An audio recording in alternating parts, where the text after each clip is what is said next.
के जय विभाति भूधर सुता देवा पगा मस्तके भाले बाल विधुर गले च गरलम यस्योरसि व्यालराट सो अयम भूत विभूषण सुरवर सर्वाधिप सर्वदा सर्वः सर्वगतः शिवः शशिनिभः श्री शंकर पातु माम् नीलाम्बुज श्यामल कोमलांगं सीता समारोपित वाम भागं पाणौ महासायक चारु चापं नमामि रामं रघुवंशनाथं नमामि रामं रघुवंशनाथं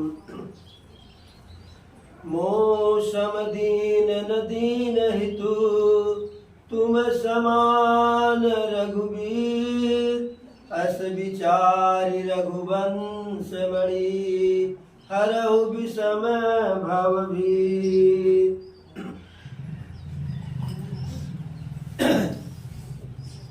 प्रभु विवाह करके जनकपुरी से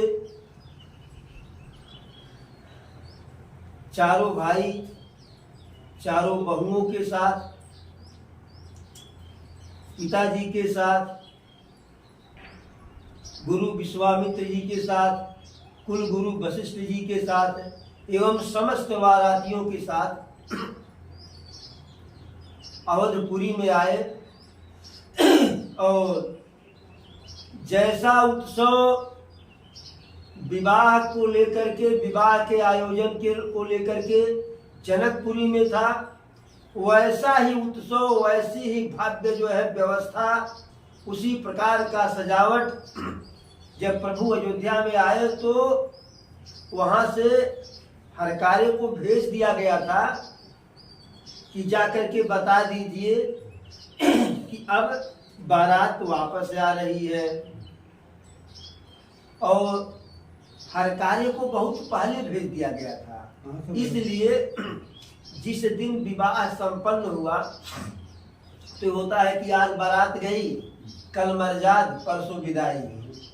तो विदाई के पहले ही हर कार्य को भेज दिया गया था कि चलो वहाँ का व्यवस्था करो। तरह से मोबाइल फोन था नहीं,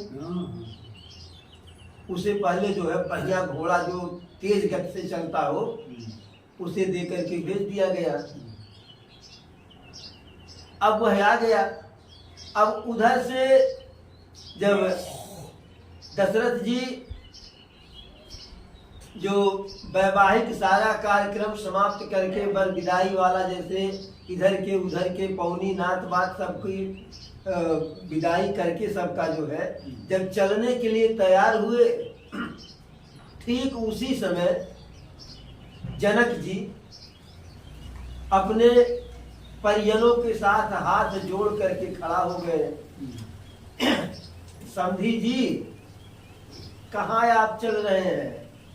अभी तो खातिरदारी करने का हमको अवसर ही नहीं मिला, और जबकि विवाह के 15 दिन पहले ही बारात पहुंच गई थी। 15 दिन से खातिरदारी ही हो रहा था, सेवा ही हो रहा था, आवा भगत। लेकिन वह 15, 16, 17 दिन का समय जनक जी और उनके लोगों को कम पड़ा। और आज क्या होता है, जतने जल्दी बारात जितने जल्दी तो जतने जल्दी बारात चल जाए वतने जल्दी छुटकारा। अब जनक जी ऐसा प्रेम पूर्वक आग्रह किए कि उस आग्रह को प्रेम के वशीभूत होने के कारण दशरथ जी नकार नहीं पाए। कहे भाई चलिए आज रुक जा रहे हैं। फिर अगले दिन तैयार हुए तो और अपने अन्य परिजनों को भी बुला लिए, उनको भी लेकर के खड़ा हो गए। मजा भी ना आएगा। ऐसे करीब 15-20 दिन तक जो है खेल वह रहे। लोग वहां रुके रहे। अंततो गत्वा इधर से कुलगुरु वशिष्ठ जी, उधर से सतानंद जी, यह सब जनक जी को समझाए कि देखिए आप प्रेम के कारण, अनुराग के कारण रोक रहे हैं और दशरथ जी आपके अनुग्रह को टाल नहीं पा रहे हैं, वह भी प्रेम के कारण टाल नहीं पा रहे हैं, लेकिन यह उचित नहीं है, यह न्याय संगत नहीं है। यदि ऐसा करेंगे तो यहाँ भी अव्यवस्था होगी और अयोध्या में भी जब शासक नहीं रहेगा, राजा नहीं रहेगा, तो राज कार्य कैसे होगा। भाई प्रधानमंत्री एक दिन के लिए कहीं जाते हैं तो चार्ज दे करके जाते हैं, लेकिन उस समय राजा का चार्ज किसी को जो है दिया नहीं जाता था कार्यभार।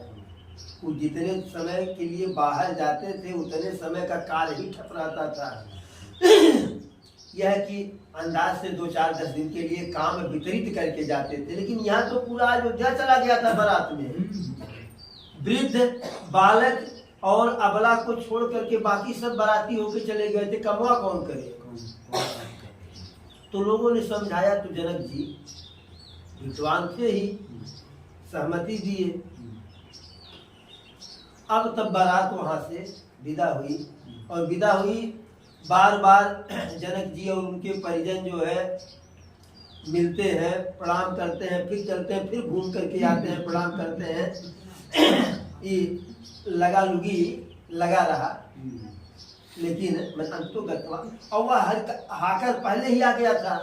तो अयोध्या भी जनकपुरी के जैसा अयोध्या का, यद्यपि अयोध्या शुरू से ही सुहावन और मनभावन था। अयोध्या के वैभव को देख करके स्वयं देवेंद्र भी लज्जित होते थे, ऐसा वैभव था। तभी तो दशरथ जी को अपने आसन के बगल में बैठाते थे स्वर्ग में। उनके वैभव और विलासिता के कारण ही, संपन्नता के कारण ही, पराक्रम के कारण ही तो बारात आई। यहाँ भी वही जो है उत्सव हुआ, जो बहू के आने के बाद जो लोकाचार्य, वेदाचार्य जो भी होता था जो है वह सब किया गया। अब फिर आगे की कहानी। अरे जब ते राम ब्याह घर आए, नित नव मंगल मोद बधाए, भुवन 4-10 भूधर भारी, सुकृत मेघ बरसहि सुखवारी। जब से प्रभु ब्याह करके चारों भाइयों के साथ और चारों पत्नियों के साथ, प्रभु की एक पत्नी थी लेकिन पत्नी 4 आई थी ना भैया हुआ को लेकर के, तो चारों जब से मने 8 आए तब से नित नव मंगल मोद बधाए। अयोध्या में रोज नए नए मंगल हो रहे थे, शुभ शगुन हो रहे थे और अयोध्या ऐसे लगता था जो है कि जो 14 लोक है, 3 भुवन है, वह सब जो है एक में एकत्रित होकर के पर्वत के रूप में जो है अयोध्या में आ गए जो है, और पूर्ण रूपी मेघ से वर्षा हो रहा है, वो जल बरसा रहे हैं और अयोध्या की संपत्ति रोज बढ़ रही है, नित्य नई संपत्ति आ रही है। वहाँ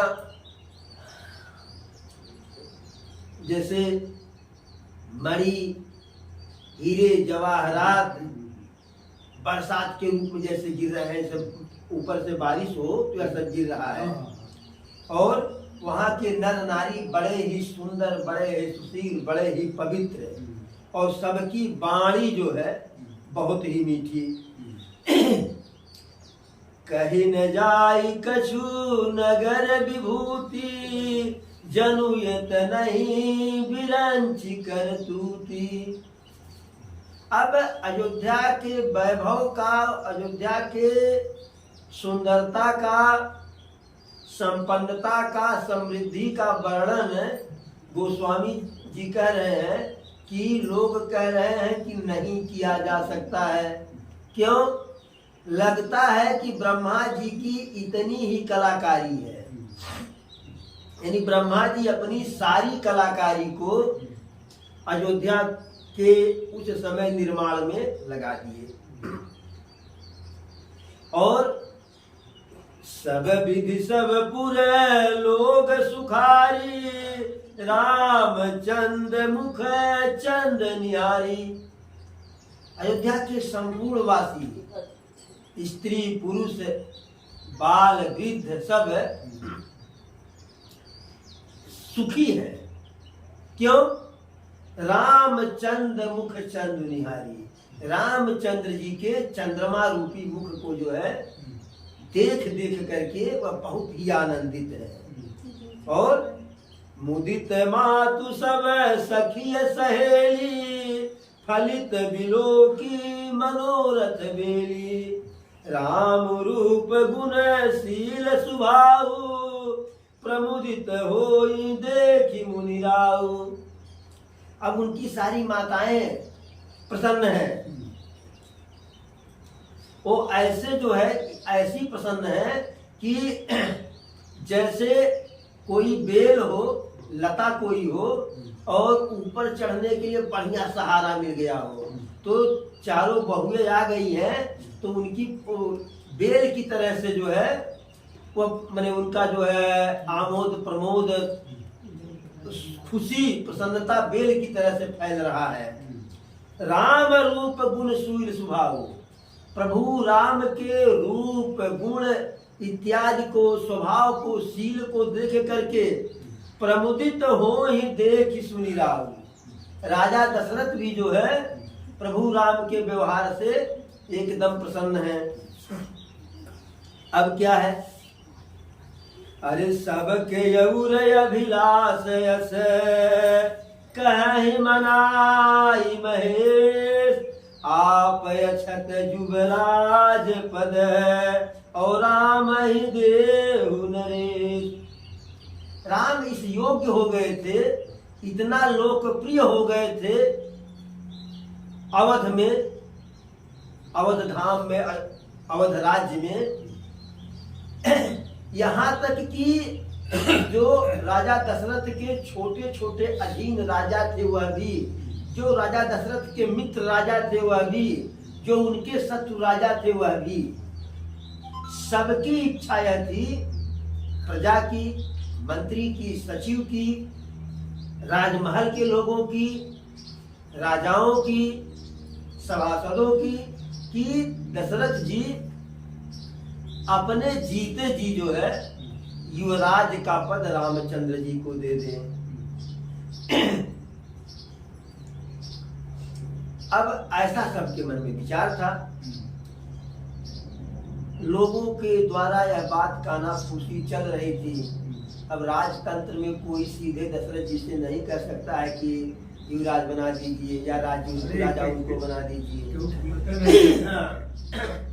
भाई दशरथ जी कहे थे ना, कहू के रंग बनाओ नरेशु और कहू के नृपहे निकारहु देशु। ये राजतंत्र ही था ना।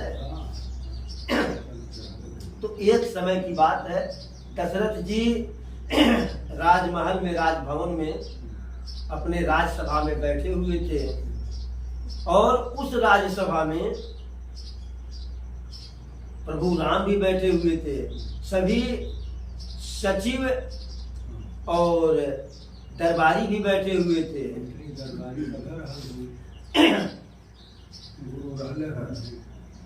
एक समय सब सहित समाजा और राज सभार घूराज विराजा, सकल सुकृत मूर्ति नर नाहु, राम सुजस सुनी अति उछाहु।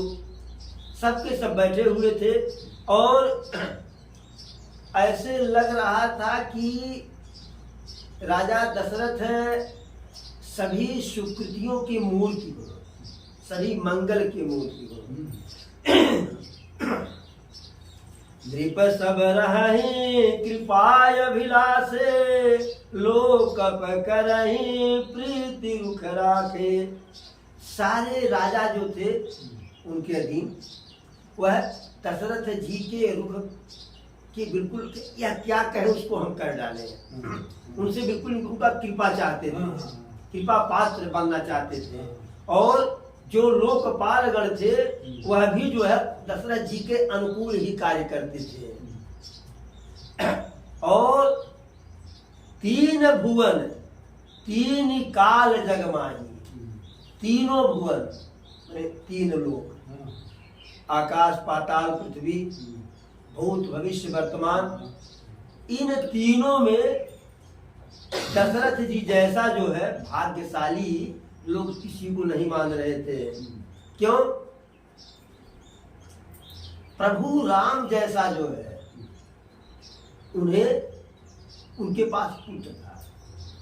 अब जिसके पास प्रभु श्री रामचंद्र जी जैसा पुत्र हो उसका भाग्य के, उसके भाग्य के बारे में जो भी कहा जाए वह कम ही है। अब उसी समय दशरथ जी स्वभाववश दर्पण मंगाए और दर्पण लेकर के अपने मुकुट को सही कर रहे हैं। और जब मुकुट को सही करे तो बगल का जो है, अरे श्रवण समीप शीत भय केसा, मनहु जरठपन कर उपदेशा। कान के ऊपर जो है बाल सफेद हो गया था और उनको लगा कि यह वृद्धावस्था आ गया। अब वृद्धावस्था आ गया तो वृद्धावस्था सताए न, उसके पहले जैसे घर का गार्जियन भी सोचता है, जो अभिभावक होता है कि बाबू अपने पढ़ाले, जब तक पढ़ाल यही में घर कोनो केहू के सौंप जाए। तो दशरथ जी के भी विचार मन में आया जो है कि वृद्धावस्था आ रहा है, अभी आया नहीं है, अभी तो संकेत कर मनहु जरठपन कर उपदेशा, संकेत कर रहा है कि वृद्धावस्था बुढ़ापा आ रहा है। तो अरे नृप जुबराजू राम कहु देहु, और जीवन जन्म लाहु किन लेहु। तो सोचे दशरथ जी कि ऐसा हम क्यों न करें कि वृद्धावस्था आ रहा है, धीरे धीरे बुढ़ापा आ रहा है, तो युवराज का पद राम को दे दें और ऐसा करके राम को युवराज बना करके क्यों न हम अपने जीवन का सबसे बड़ा लाभ उठा लें।